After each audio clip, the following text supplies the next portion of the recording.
69 species in genus Epimedium, Barrenwort. What is Barrenwort? Barrenwort, also known as Epimedium, belong to the Berberidaceae family, is a genus of flowering plants prized for their delicate, heart-shaped leaves and dainty flowers.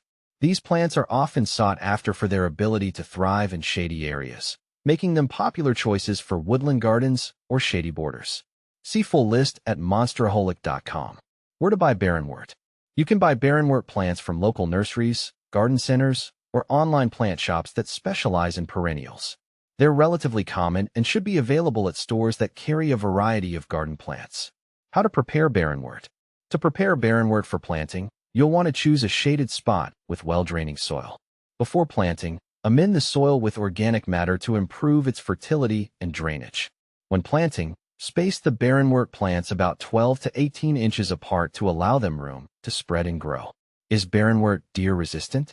Barrenwort is generally considered deer-resistant due to its bitter-tasting foliage, which deer tend to avoid. However, in times of extreme hunger or drought, deer may still nibble on them, so it's not foolproof. Is Barrenwort invasive? While some varieties of Barrenwort can be aggressive spreaders in ideal conditions, they're not typically considered invasive. However, it's always a good idea to monitor their growth and prevent them from spreading too aggressively in your garden.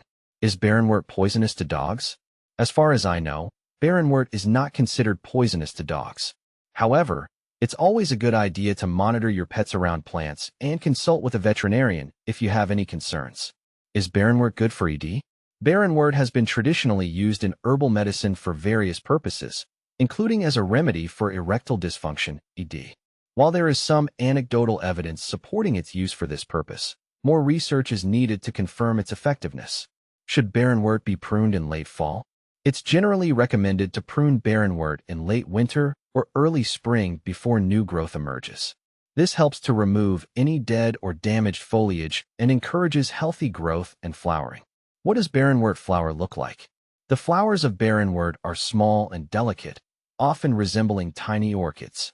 They come in various colors, including white, pink, yellow, and purple, depending on the species and variety. What is Barrenwort used for? Barrenwort has been used in traditional Chinese medicine for centuries to treat a variety of ailments, including fatigue, joint pain, and low libido. In modern gardening, it's primarily grown for its ornamental value, adding beauty and charm to shaded areas. Will Barrenwort grow in North Alabama? Barrenwort should grow well in North Alabama, as it thrives in partial to full shade and well-draining soil. Just make sure to provide it with adequate water, especially during hot, dry periods, and monitor its growth to prevent it from spreading too aggressively.